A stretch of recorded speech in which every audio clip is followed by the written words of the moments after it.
My parents came to America in the 1930s from Toisan, China.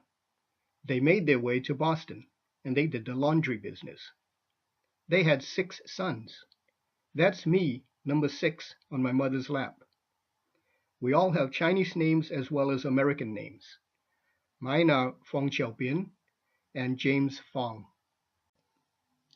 The 1960s was a time of turmoil and war in the world. In the US, young men were subject to the military draft. Few Asian Americans wanted to go into the service, especially with war happening in Asian countries.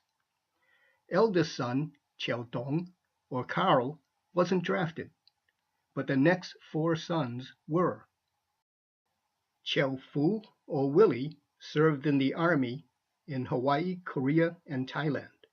He worked on military vehicle maintenance. At times, he was stationed in combat zones.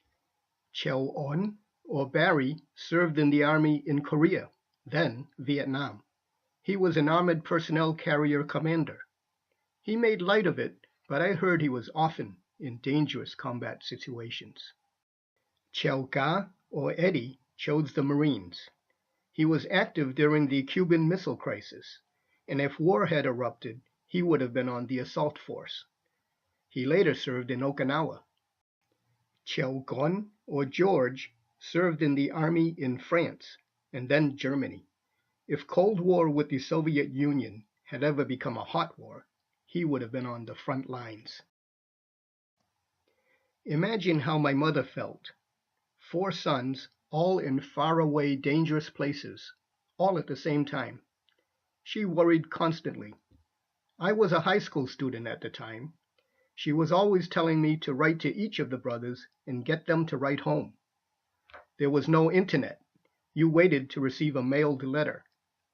She tried to be brave about it, but she needed to hear from them.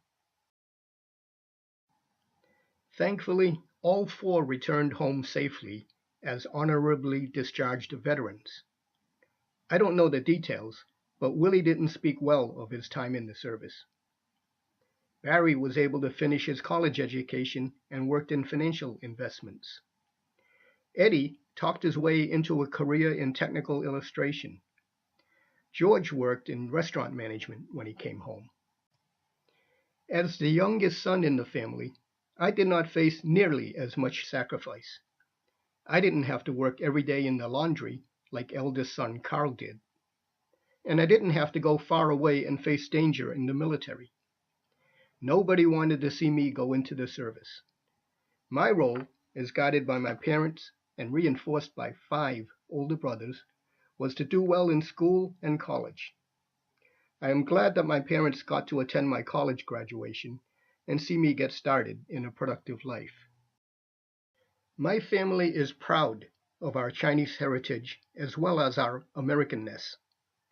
I take inspiration from my parents' immigrant journey, and I take courage from all my brothers' arduous experiences. I knew that no matter what struggle or challenge I might face, it wouldn't be anywhere near as tough as what they dealt with.